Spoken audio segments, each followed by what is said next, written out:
I have processed 40,217,649 species in my career. I want you to understand what that number means before I tell you what happened when I processed the 40,217,650th. Each species in the Galactic Registry receives a classification scroll, a document generated by the Arbiter system, an artificial intelligence so old that its original architects have been extinct for 11,000 years. It does not malfunction. It does not delay. It does not stall. In 400 centuries of continuous operation, the Arbiter system has never once failed to complete a classification within the standard processing window of 72 standard hours. I am Zareth 9 of the Vila Conclave, Senior Registry Analyst, 3rd Tier. My entire professional life has been built around one truth: the system always completes. Until the day it did not. Until the day it encountered a small, wet, loud, inexplicably contradictory species on a middling planet in an unremarkable solar system in the outer arm of the galaxy, and simply stopped. Not crashed, not errored, not flagged for review.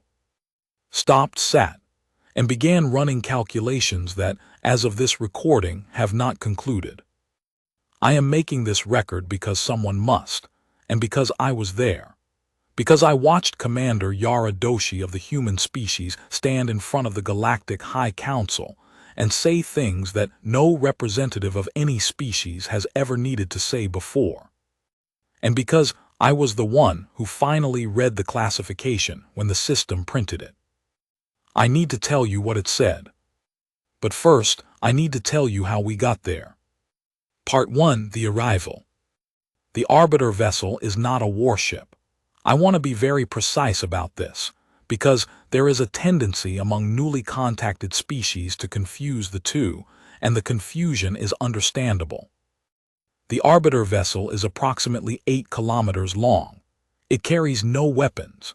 It is crewed by 40,000 registry staff, analysts, translators, biological sample technicians, cultural observers, and administrative personnel. And it travels on a circuit that takes roughly 300 years to complete one full pass through the galaxy. By the time it returns to any given sector, most civilizations have changed so significantly that the registry considers it a new contact. Humanity was not a new contact precisely. Their solar system had been flagged as pre-contact biological activity confirmed for approximately 600 of their years. The Arbiter vessel had simply not reached them yet.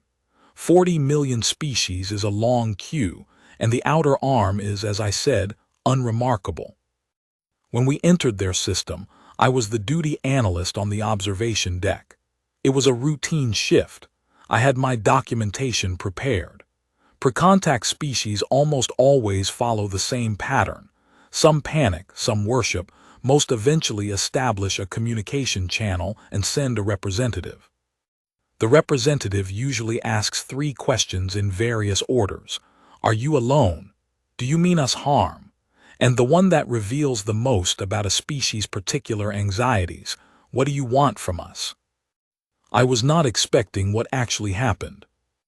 What actually happened was that, within 47 minutes of our arrival, a small vehicle approached the Arbiter vessel, broadcasting a communication signal on 42 different frequencies simultaneously, as if it couldn't decide which one we might be listening to and had simply chosen all of them. The message, once translated, was brief.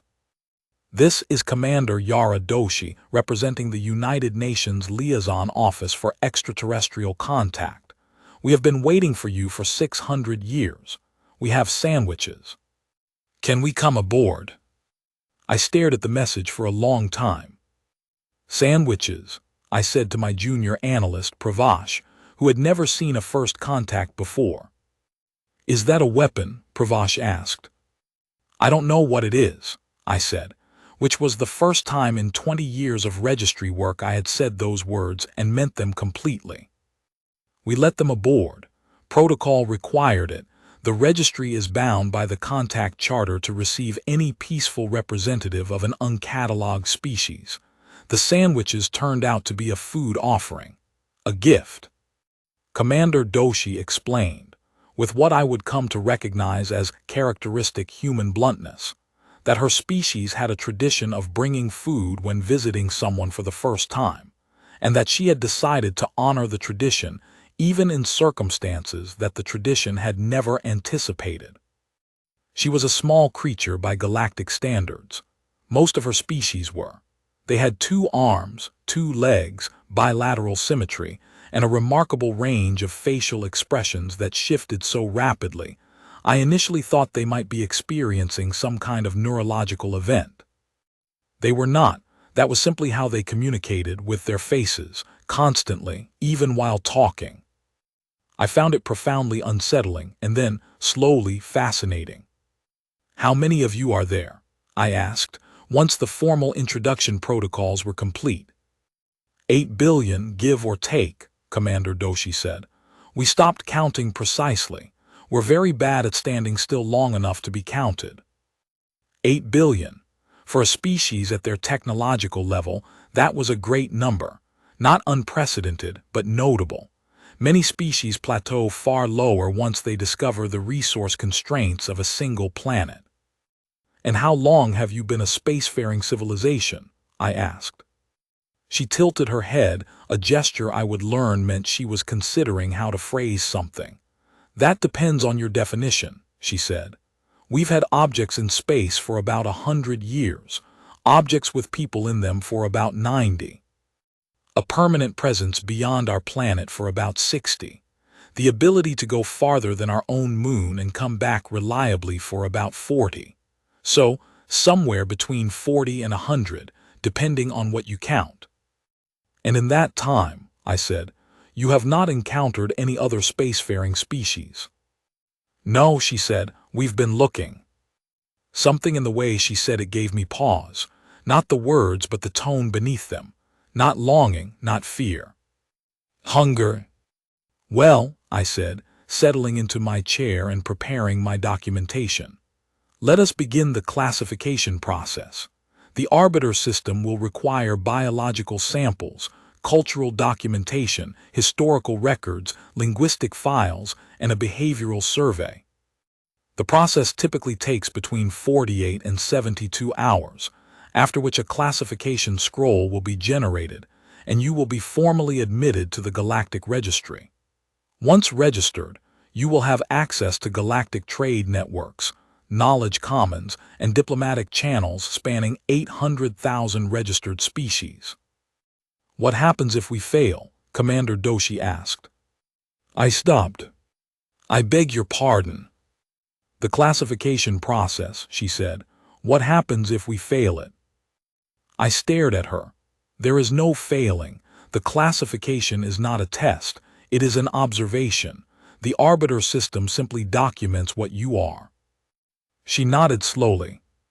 "And what you are determines where you fit in the registry." "Correct." "And what the registry determines shapes how the Galactic Council treats you."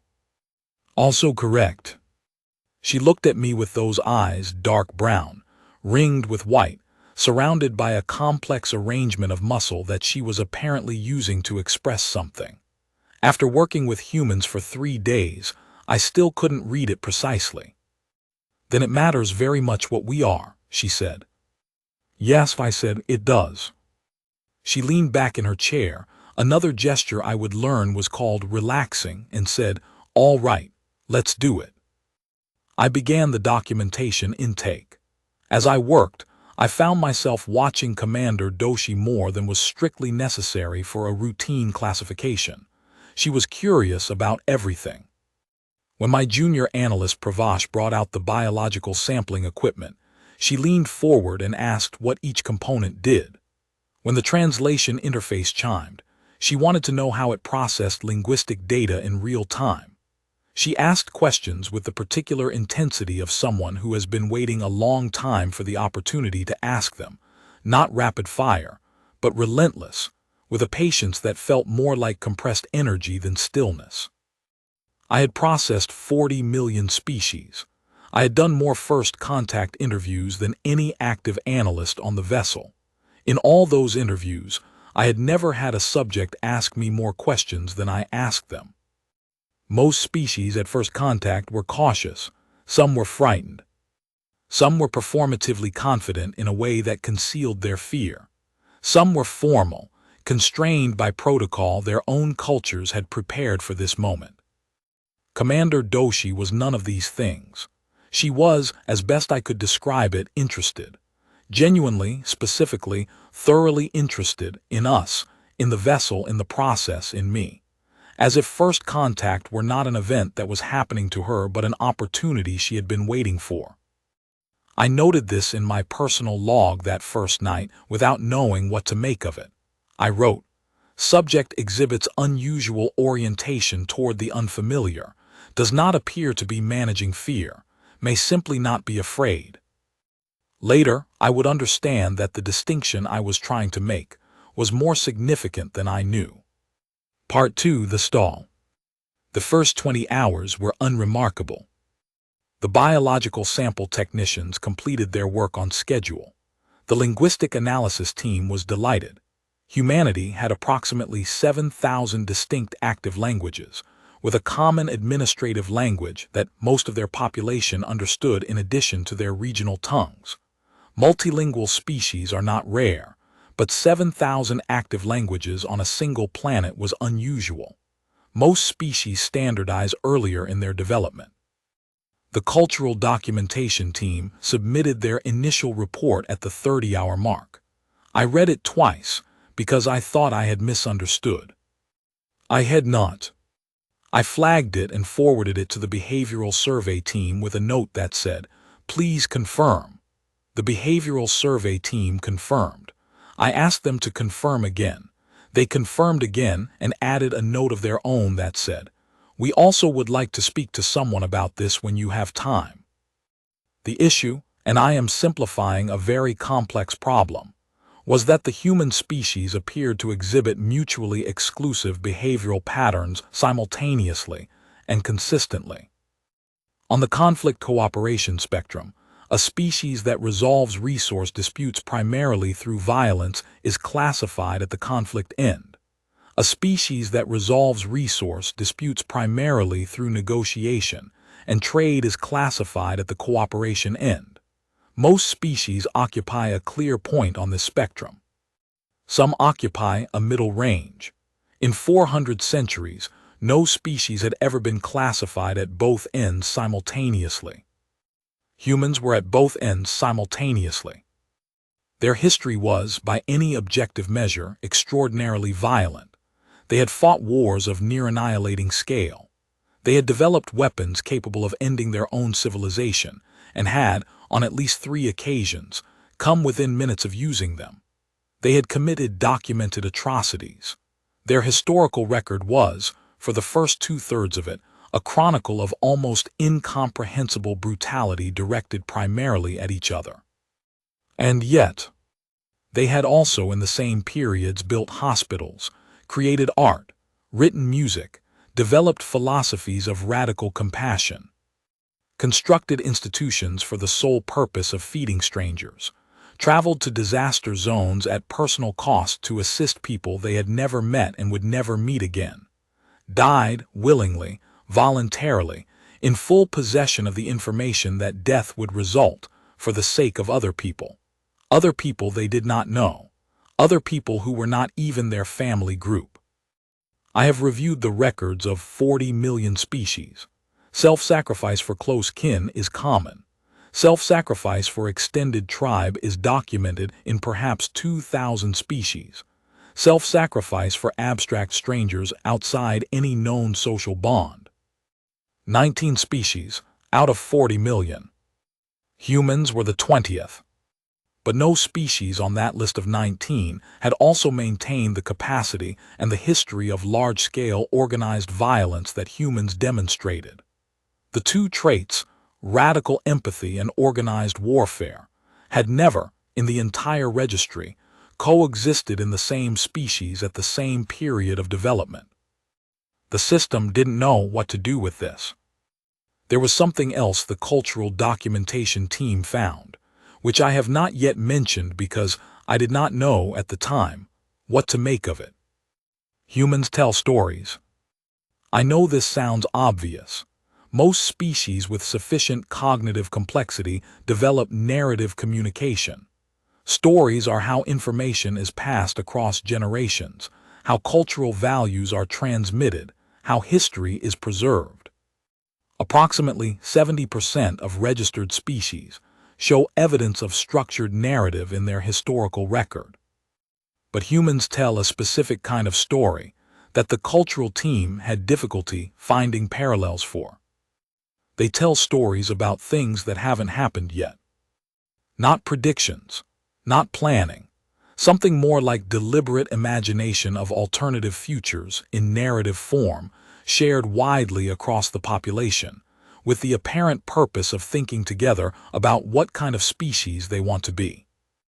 The cultural documentation team had cataloged thousands of these stories. They called them by the human term fiction, which translates approximately as useful untrue things. The category was vast. Stories about their own past, reimagined differently. Stories about futures where everything went wrong. Stories about futures where everything went right. Stories about futures where some things went wrong and some things went right, which appeared to be the most common type. What fascinated the team was that the humans took these stories seriously, not as prediction, not as plan, as moral exercise, as a way of rehearsing in imagination who they wanted to become. They had stories stretching back thousands of years about first contact with extraterrestrial life, and in these stories, the humans had imagined every possible version of what such a meeting might be like. They had imagined benevolent contact and terrifying contact. They had imagined peaceful exchange and violent conflict. They had imagined species that were very like them, and species that were utterly incomprehensible. They had, in other words, been practicing for this moment for most of their recorded history, not strategically, not officially, simply because they found the question interesting, because they looked up at the sky and couldn't help but imagine, and because imagining was something they did as a species, collectively and compulsively and apparently as a matter of pleasure. The cultural team noted, in the margin of their report, something that had no formal registry category. It said simply, "This species appears to be in ongoing dialogue with its own future self." I had read that line 3 times, and then set it aside because I didn't know what to do with it. I would understand it later. At the 48-hour mark, when the classification scroll should have been printing, the arbiter system instead issued a status notice. I had never seen a status notice before. I'd heard of them in the historical record, but they were so rare that most analysts considered them theoretical. A status notice meant the system was still processing. It meant the standard window was insufficient. It meant that whatever the system was looking at, it needed more time. "Is this normal?" Commander Doshi asked when I informed her. "No," I said. "How not normal is it?" In 400 centuries of operation, the system has issued 3 status notices prior to this one. The last was issued 11,000 years ago for the Irevkahel species, whose biology operated in a different dimension of time than their apparent physical form. She was quiet for a moment, and the others. 2 species whose biological structure we still do not fully understand, and who have since become 2 of the most significant civilizations in the registry. She processed this, so a status notice is not bad. "It is unprecedented," I said. "Whether it is bad or not, I cannot yet say." She nodded, and then she did something I had not expected. She smiled. Not the polite, diplomatic expression she had been using in formal meetings. A different one. Genuine, wide, involving the whole of her face. "Good," she said. "Good. My species has been waiting to be seen for a very long time," she said. I'm glad we're not easy to categorize. Part 3. The complication.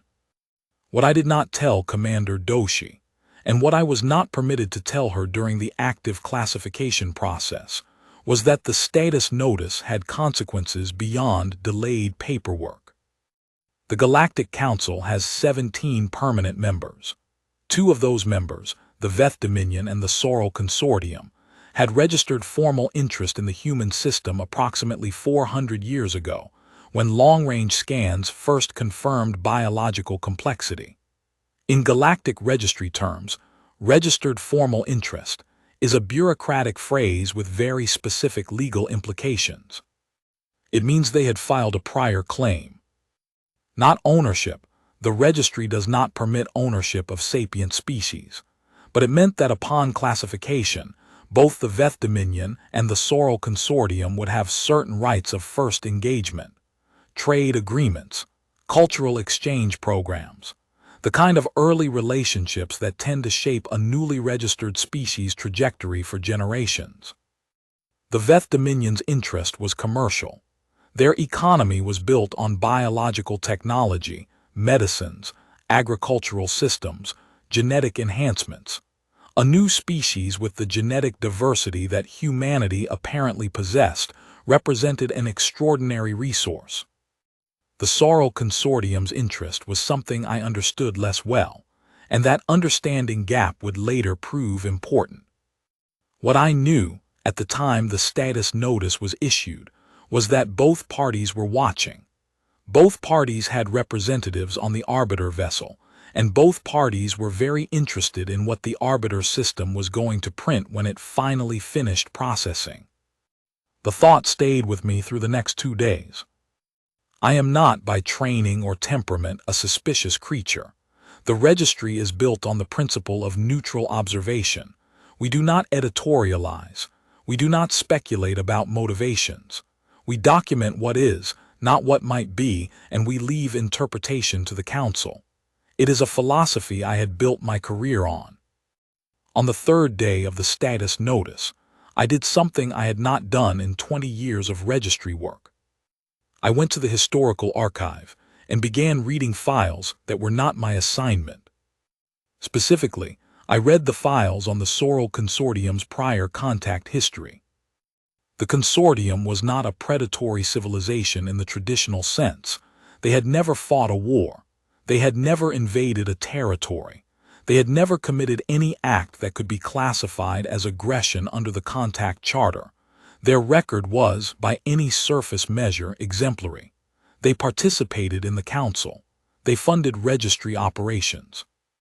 They had contributed 17 of the most significant biological breakthroughs in the last millennium to the open-access galactic knowledge commons.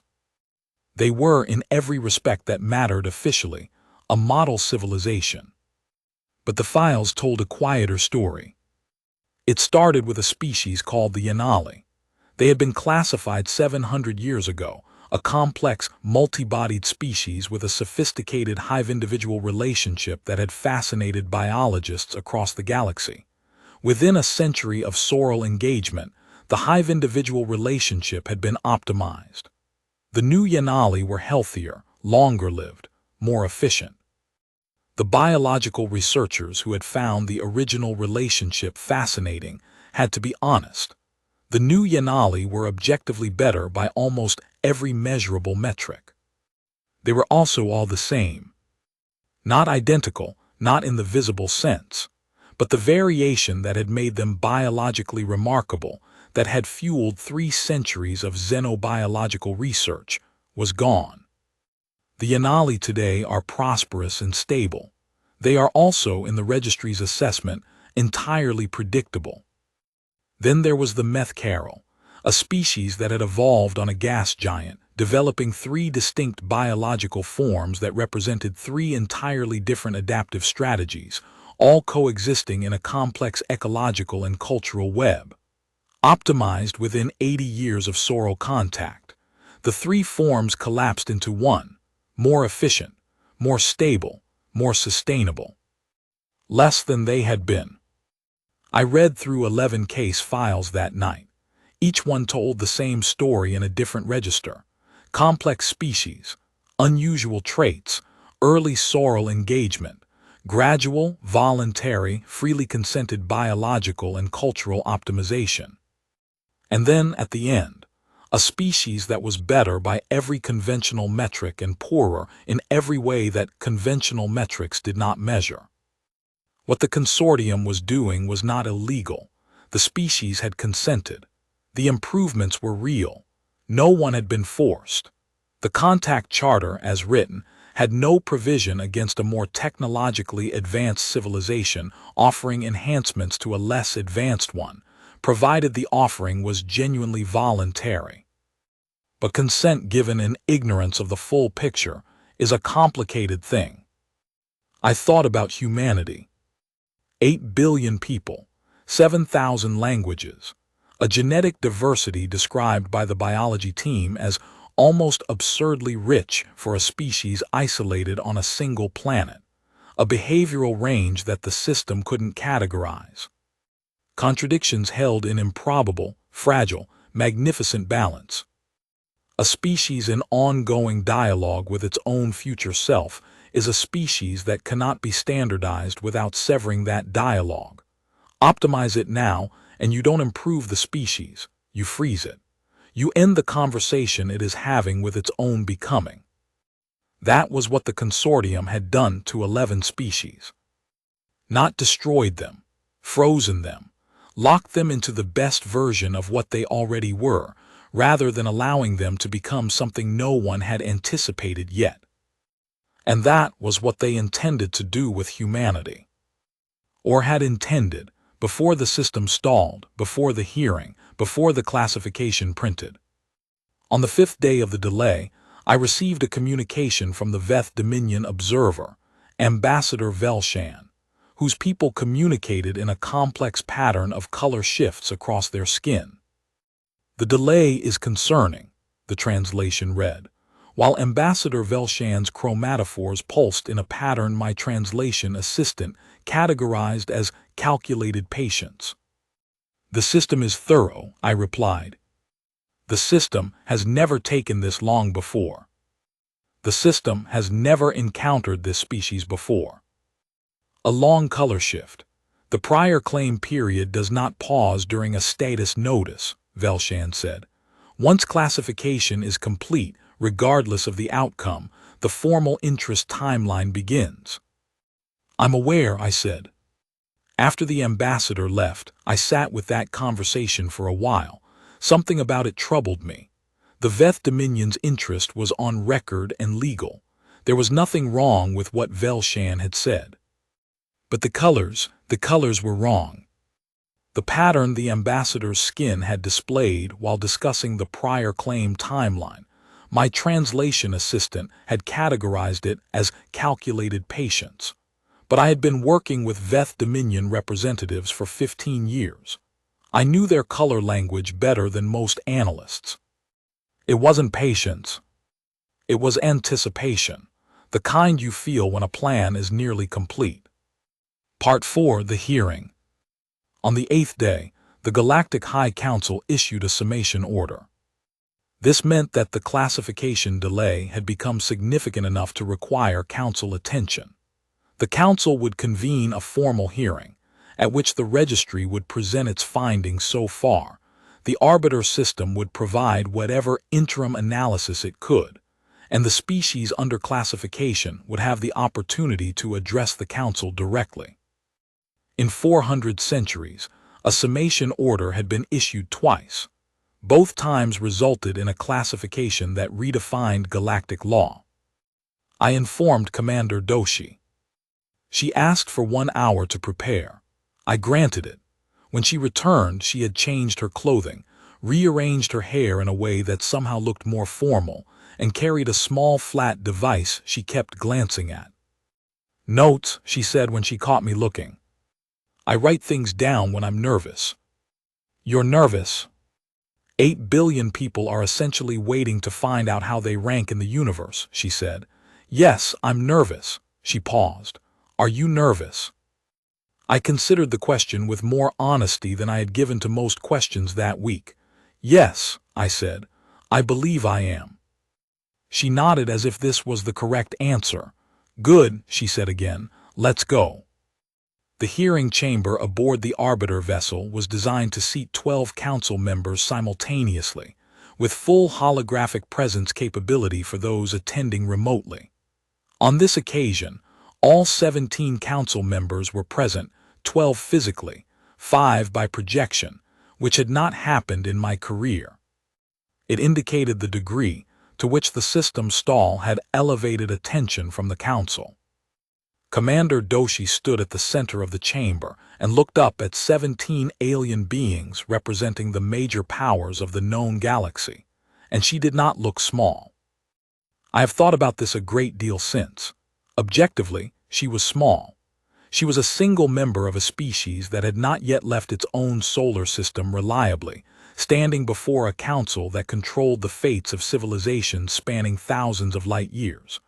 By any rational measure, the power differential in that room was staggering.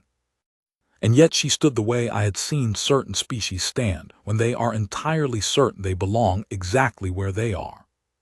The council moderator, an ancient, multi-limbed creature from a species called the Farneth, who had moderated the registry's council sessions for 200 years, opened the proceedings with the standard formulaic language.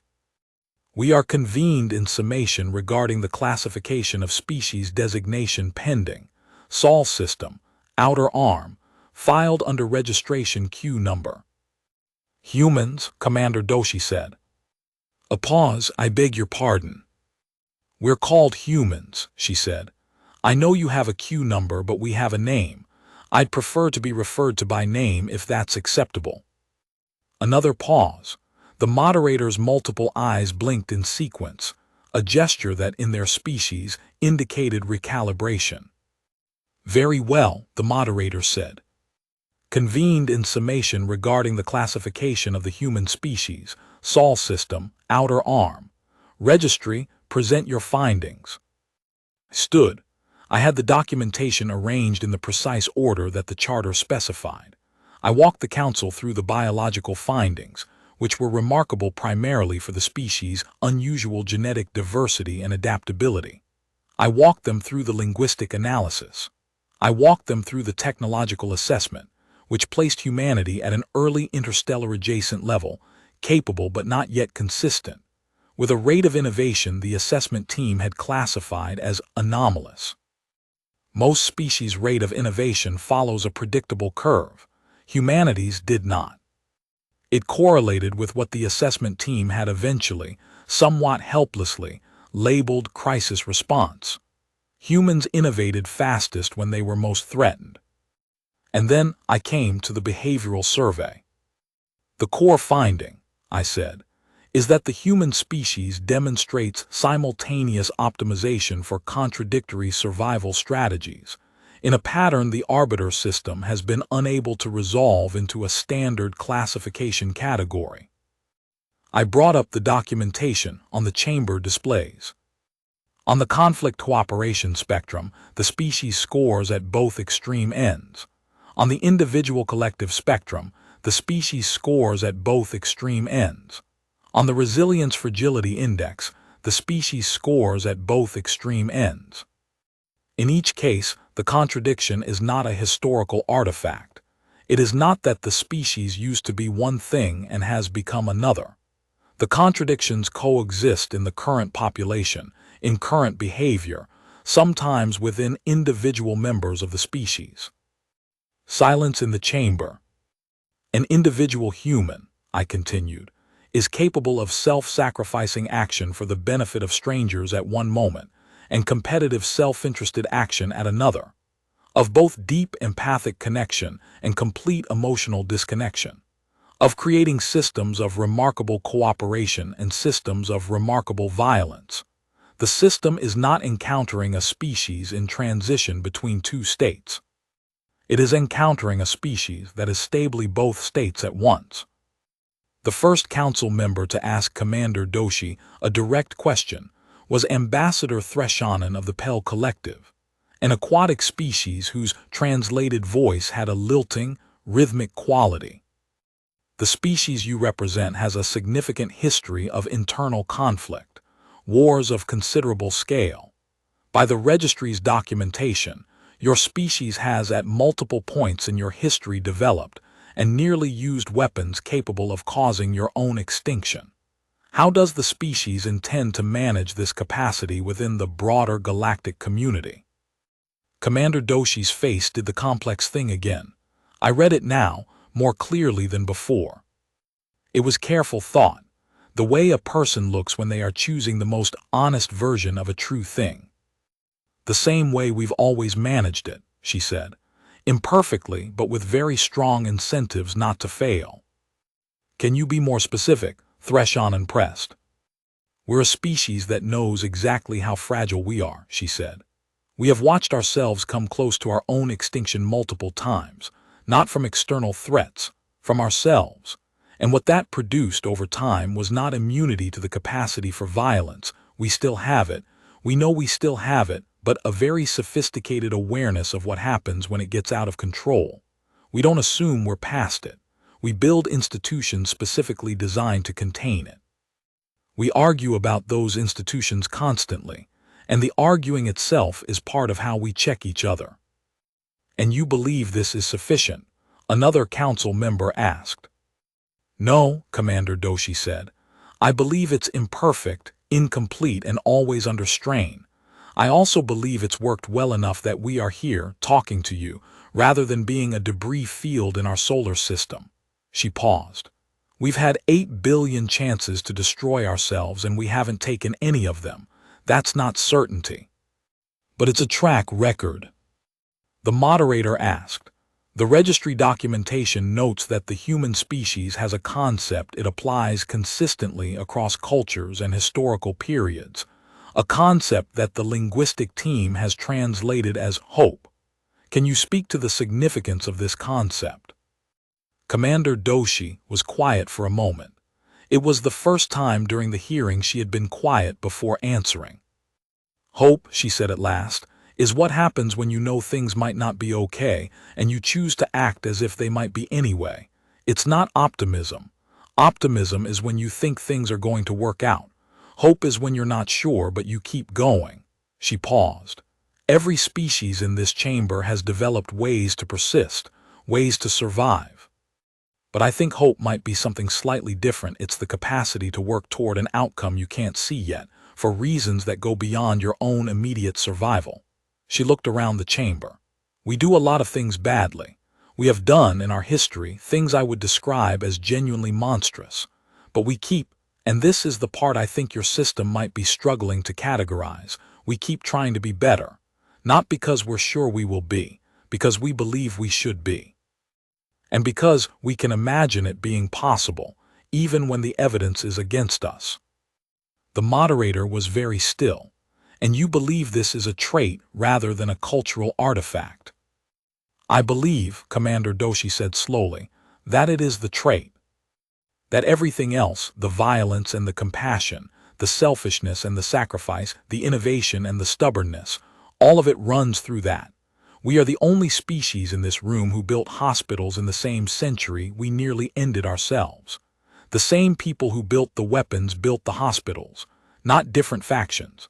The same civilization at the same time doing both. She looked directly at the moderator. I think your system is stalling because it's never encountered a species whose defining characteristic is the refusal to accept that this is contradictory.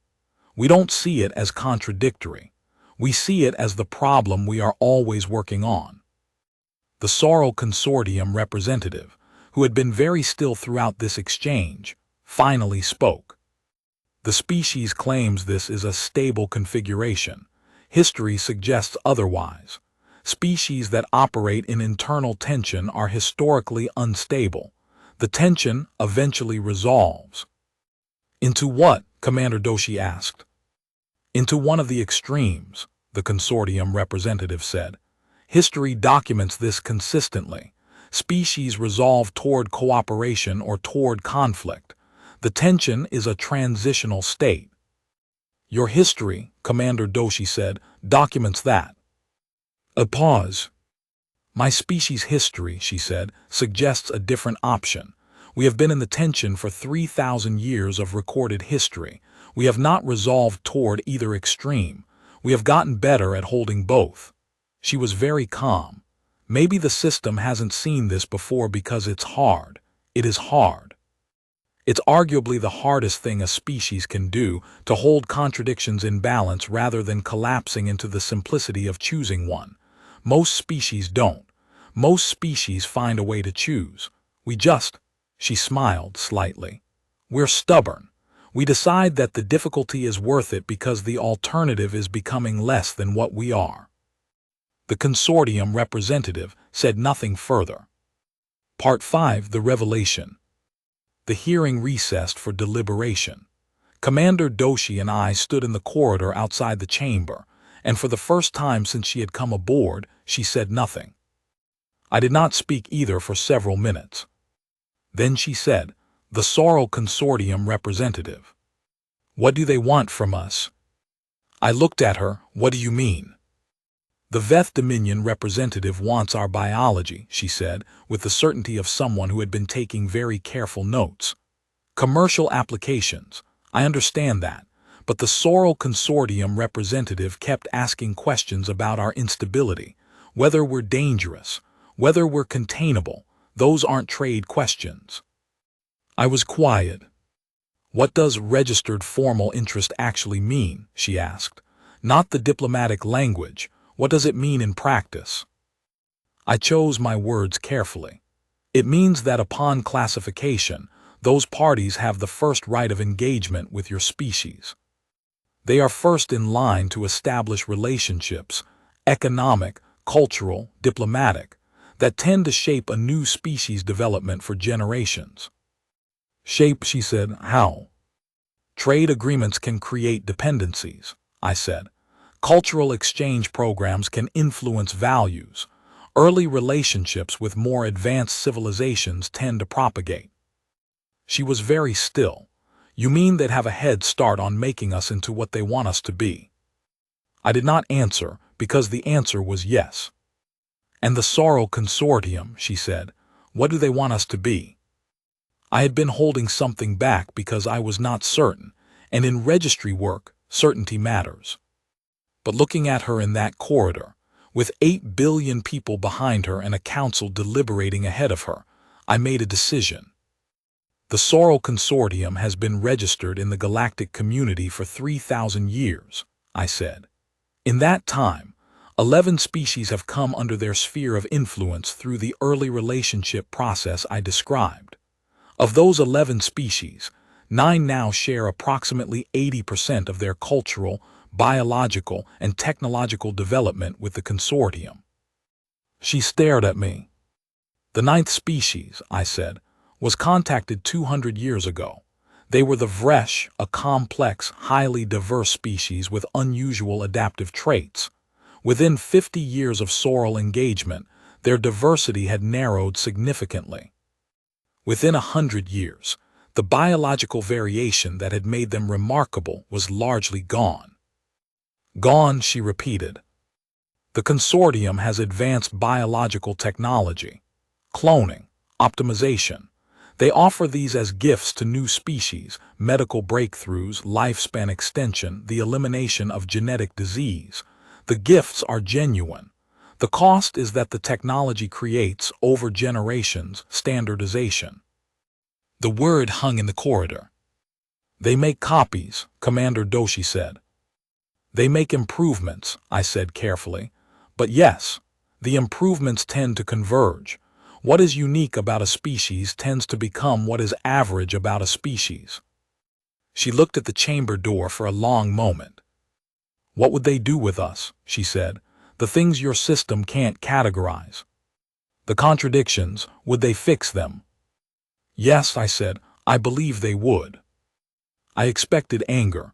What I saw instead surprised me.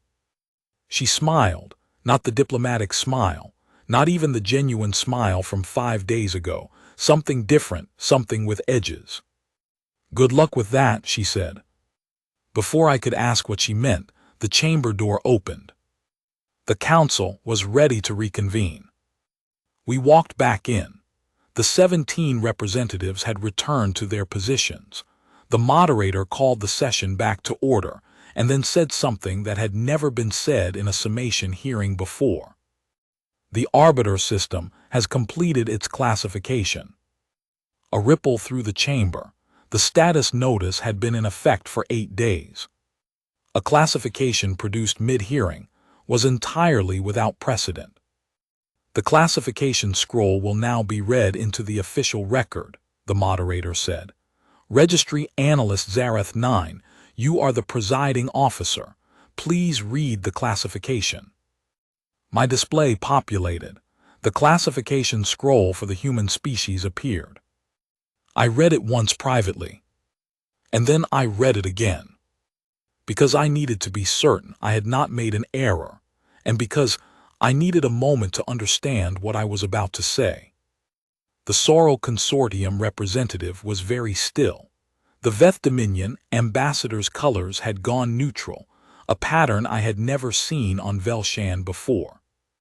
The other 15 council members were oriented toward me with the specific quality of attention that I would describe, in any species I had worked with, as holding your breath. I stood up. I read the classification aloud. Species human. Origin, Sol system, third planet, outer arm. Biological classification, carbon-based, bilateral, high diversity, tier 6 adaptive. Technological classification, early interstellar adjacent, innovation curve, anomalous. Behavioral classification. I paused. Singular prime. Silence. Paradox stable. More silence. Designation, UNREPLICABLE original. The chamber was entirely, completely silent. I continued reading, because the classification was not finished. The arbiter system has determined that the human species exhibits a combination of traits that, in its assessment of 40,217,650 species, has appeared precisely once. The system is unable to assign the human species to any existing category, because no existing category was designed to contain a species that has achieved stable resolution of traits categorized in all other species as mutually exclusive survival strategies. The human species does not exhibit these traits in alternation, in regional variation, or in historical succession. They exhibit them simultaneously, in stable coexistence, at the individual and collective level. The system does not have a prior record of this occurring. The system cannot predict the developmental trajectory of a species of this type, because no prior model applies. I took a breath. Therefore, the arbiter system issues the following designation, under Registry Code Section 1 of the original charter, reserved for species that cannot be categorized within existing frameworks. Singular prime. Another breath. Under Galactic Registry Law, a singular prime designation carries the following automatic provisions. First, the species may not be replicated, cloned, biologically optimized, or culturally standardized by any registered party without unanimous consent of the full Galactic Council. Second, no prior claim, regardless of filing date, confers rights of cultural or biological influence over a singular prime species. Third, the singular prime species is designated as a protected origin point, meaning it must be permitted to develop its own trajectory without external optimization. Fourth, I looked up from my display for just a moment. Commander Doshi was watching me. Her face was doing something complex. I had finally, after 8 days, learned enough to read it. She knew what was coming, or something close to it. I looked back down. Fourth, a singular prime designation cannot be appealed, reversed, or modified. It is, by definition, a permanent record. The human species is the 40,217,650th species to be entered into the Galactic Registry, and the only species in the registry's 400-century operational history to receive a singular prime designation. I set down the document. This classification has been printed once, I said. Only once. In 400 centuries. And then, because the charter allowed the presiding analyst to make a personal notation at the end of a historic classification reading, I added. The system was right to take its time. Interlude: the chamber after. What happened in the chamber between the moment I finished reading the classification and the moment the Sorrel Consortium representative left is something I have thought about for years now, trying to find the right words for it. The silence lasted longer than any silence I had experienced in a council chamber, and I have attended 47 council sessions across my career. Silence in council chambers is not unusual, deliberation requires it. But deliberative silence has a quality to it, a texture of active thought, of minds working behind still faces. What fell over the chamber after I read the singular prime designation was different. It was more like the silence that descends after something breaks, the brief suspension between the event and the understanding of what it means. 17 representatives of the most powerful civilizations in the known galaxy, every one of them silent. Commander Doshi was the first to speak. She spoke quietly, more quietly than she had spoken at any point in the hearing, as if she was saying something she had been carrying for a long time and had not expected to be able to set down so soon. Does this mean, she said, that the 11 species the Sorrel Consortium has already optimized, would they have received the same protection if the law had existed then? The question was not addressed to anyone in particular, but it landed in the center of the chamber and the council heard it. The moderator's multiple eyes moved slowly to the Sorrel Consortium representative. That question will be addressed in future council sessions, the moderator said carefully. The present session is limited to the classification of the human species. Of course, Commander Doshi said, she didn't press it.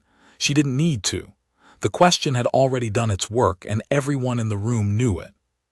The consortium representative rose. The Sorrel Consortium acknowledges the classification, they said, in that flat translated voice. We will submit our formal response through the standard council channels. And then they walked out. In the moments after they left, something changed in the chamber. I can describe it only as a kind of exhale, a collective release of something that had been held. The Pell Collective Ambassador, Threshonen, made a bioluminescent gesture that my assistant translated as a greeting between equals. The Duran hegemony representative, who had asked the pointed question about human instability, shifted in their seat and looked at Commander Doshi with an expression I had not seen on their species' face before. It took me a moment to identify it. Reassessment. The expression of a mind reconsidering a conclusion it had been certain of a few minutes ago. Several council members remained in the chamber to speak informally with Commander Doshi after the formal proceedings closed. This was unusual. Council members typically dispersed immediately after sessions. I observed these conversations from a distance, not close enough to hear, but close enough to watch. What I watched was something I do not have an adequate analytic category for, but that I might describe as the beginning of something. Each council member who spoke with Commander Doshi left the conversation with a slightly different posture than they arrived with. Not more deferential, that would be the wrong word for it. More attentive, perhaps. More careful, in the way you become careful around something you recognize as genuinely unfamiliar. The HFY ambassador, whose species was one of the two whose status notice had historically preceded a designation that was now called singular prime, stayed longest. I could not hear their words, but I watched Commander Doshi listen to them with the full-bodied attention that I had come to recognize as characteristically human, the way they pointed every part of themselves at a thing they found interesting, as if they could not decide which sense to privilege and chose to use all of them. When the HFY ambassador finally left, Commander Doshi stood alone in the center of the chamber for a moment, very still in a way that humans almost never were. Then she looked up. At the ceiling, at the lights, at nothing in particular. And she breathed out, long and slow, the way I had seen species breathe in moments of intensity that has passed. I walked over to her. "The Irevkahil ambassador," I said. "What did they want?" "To apologize," she said quietly. I waited. "They said that when the status notice was issued for their species, 11,000 years ago, the Council at the time considered it a problem to be solved rather than an indication to be honored. That they spent the first 200 years of their galactic registration being studied as a curiosity and managed as a liability." She paused. "They said they were glad the charter was different now." I considered this. "It is not that different," I said honestly. "The singular prime provision has never been invoked. It was theoretical law." "Until today," Commander Doshi said. "Until today," I agreed. She looked at me with those dark eyes. "Did you know this was going to happen? When you read the consortium's files, did you know the classification was going to come back this way?" I thought about the answer carefully. "No," I said. "I did not know what the classification would say. I hoped it would carry some protection. But the singular prime designation, I had not imagined that. In 40 million species it had never appeared." I paused. "I did not know the system had even maintained that category in active code. It was so old and so unused that several analysts have argued it should be retired from the charter." "But it wasn't," she said. "But it wasn't," I confirmed. She nodded slowly. "The system was waiting," she said, "not asking, stating." "I don't know if waiting is the right word for what the system does," I said. "What word would you use?" I thought about it for a long moment. "Prepared," I said finally. "The system was prepared."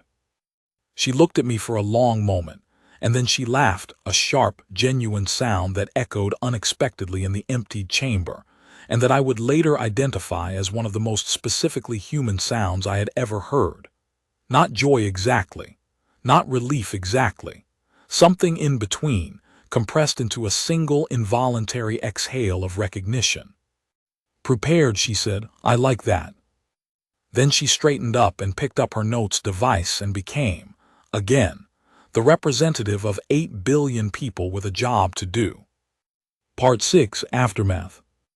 What happened after I finished reading is documented in the official council record, and I will not recreate it in full here. The Sorrow Consortium representative left the chamber without addressing the council, which was a breach of protocol significant enough to trigger a formal investigation. That investigation later revealed what I had begun to suspect during the hearing. The consortium's registered formal interest in humanity was not a standard commercial claim.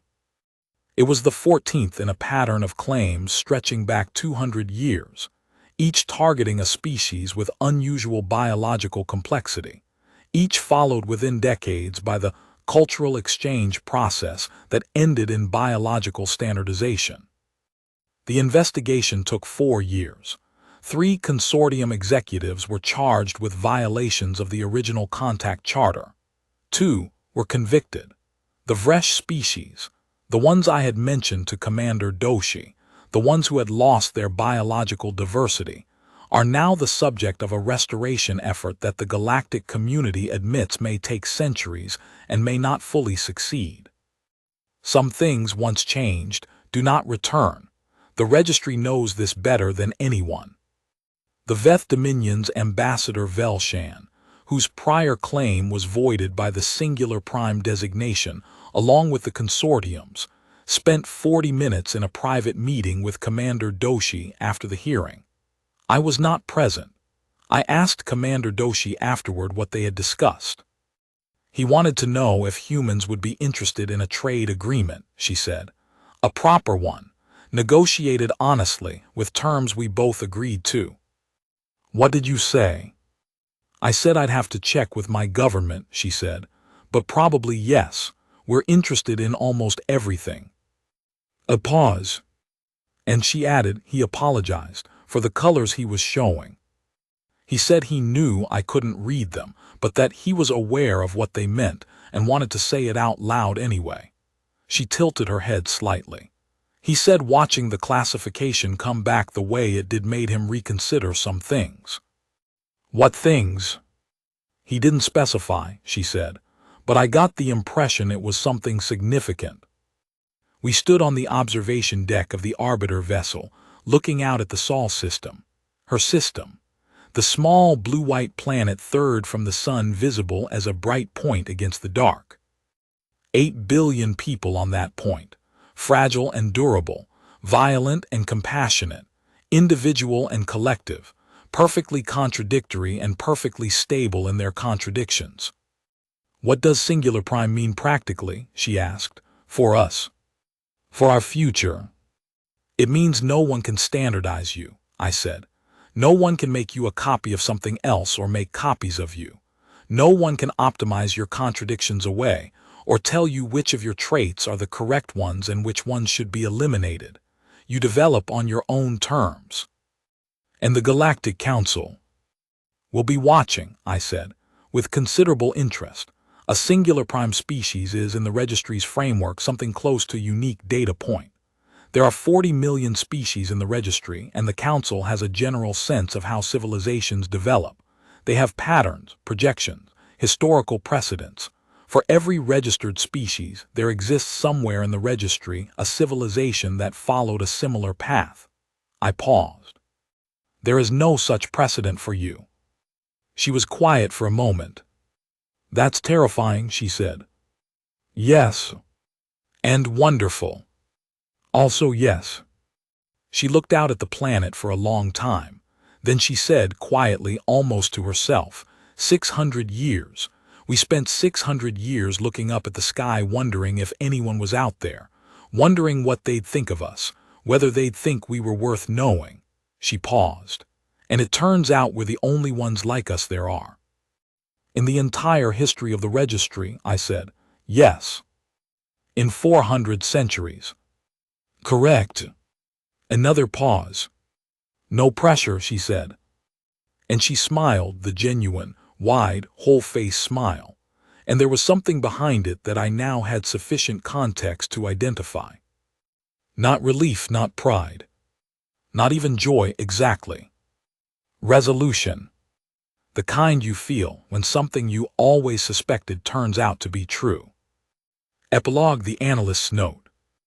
I am Zareth 9 of the Vila Conclave, Senior Registry Analyst, 3rd Tier. I have now processed 40,217,650 species. I will process more. The circuit of the Arbiter vessel continues, as it has for 400 centuries, patient and thorough, and utterly committed to the belief that every species deserves to be seen for what it actually is, not what the existing categories expect it to be. I think about Commander Doshi often. I think about what she said in that corridor. Good luck with that. In the moment before she knew the classification was complete, when she was responding to the idea that someone might try to standardize her species' contradictions away. The certainty in her voice. The complete, comfortable certainty that any such attempt would fail. I have thought about why she was so certain, and I believe I understand it now. The Sorrel Consortium's method worked on species that had not resolved their contradictions. Species in which the tension between individual and collective, between conflict and cooperation, between fragility and resilience, was an open wound rather than a healed scar. For those species, the consortium's offer of optimization was genuinely appealing. It resolved the tension. It chose one side. It was easier. Humans had already done the harder thing.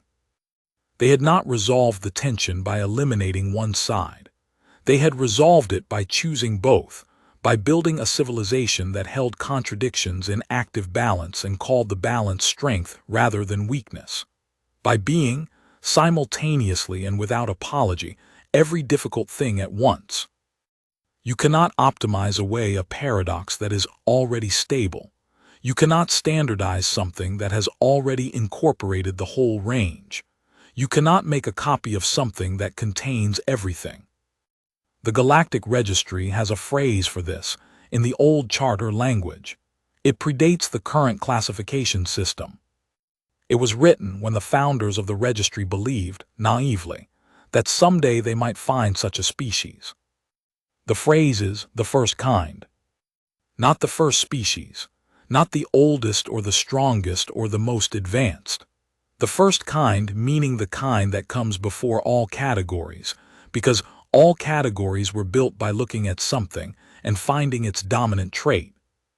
What do you call something with no dominant trait?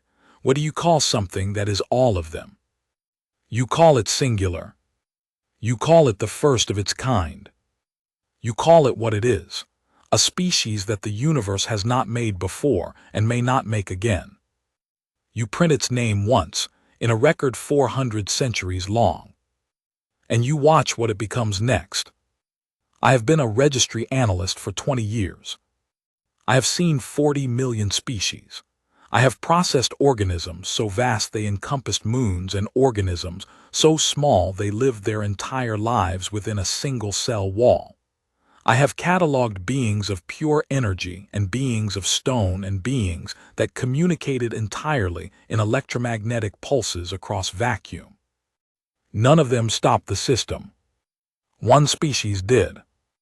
8 billion small, loud, contradictory, impossibly durable, inexplicably compassionate, occasionally terrible, frequently extraordinary people on a small blue planet in the outer arm. The system scanned 40 million species. It only printed singular prime once. I was there when it printed. I was there when Commander Yara Doshi read it over my shoulder. She had leaned in to look at my display, because humans do not wait for things to be handed to them. They reach, and went very still, and then let out a long breath. "Unreplicable original," she said softly. "Yes," I said. "That's us." "Yes," I said, "that is you." She straightened up. She looked out at her planet. She did something with her face that I now know, having spent time with her species, is called putting something away for later, saving the feeling for a moment when there is time to have it properly. Then she turned around, picked up her flat device with her notes on it and said, "I need to make a call.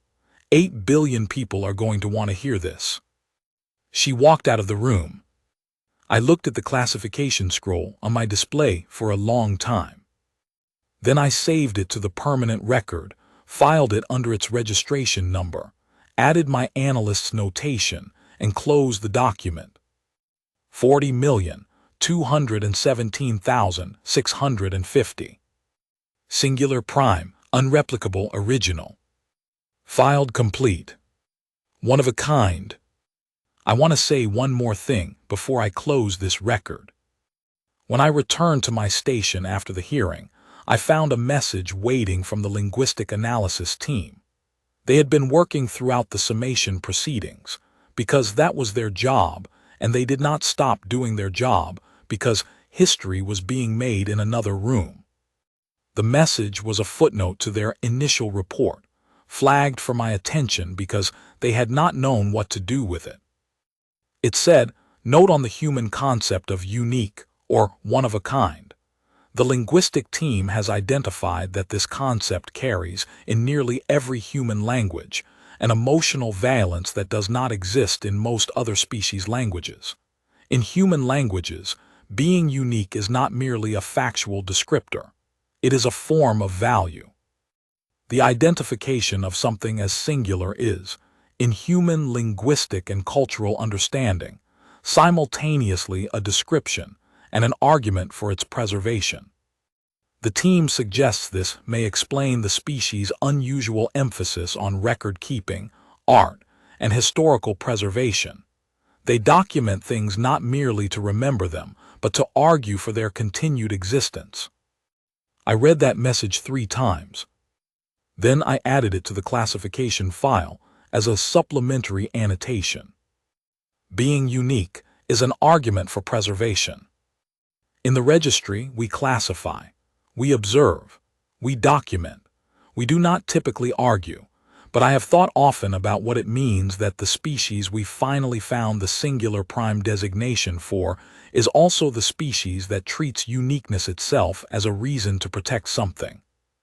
As if they built into their own language, across every culture independently, the philosophical foundation for why a singular prime designation should exist. As if they knew. They didn't know, of course. They couldn't have. They had no knowledge of the Galactic Registry or the Contact Charter or the status that their own contradictions would eventually earn them. But they had figured out the underlying principle on their own. That what exists only once deserves to continue. That singularity is not a curiosity, it is a responsibility. Maybe that is the clearest version of what the system found when it finally printed the classification. Not just that humans were unique, but that humans already understood why uniqueness mattered, and that this understanding, this built-in instinct to preserve what cannot be replicated, was itself part of what made them unreplicable. You cannot make a copy of something that knows the value of being the only one. The system scanned 40 million species. It printed this once. Only once. And it was enough. End. Production notes. Word count, 9,734 words, story body only excl. Headers footers. Estimated duration, minutes at 160 WPM. Seed used, LX 2048-2020, Identity Uniqueness, Cloning versus the Irreplaceable Original, a system that cannot classify the truly singular. HFY Core. Humanity receives the rarest galactic designation in 40M species. Singular prime / UNREPLICABLE original, legally blocking alien standardization cloning attempts. Not because humans are strongest, but because they are the only species to stably hold contradictory survival traits simultaneously. POV. Zarath 9 Alien Registry Analyst, Neutral Turned Odd Narrator. Human Lead, Commander Yara Doshi, UN Liaison. Channel HFY Sci-Fi.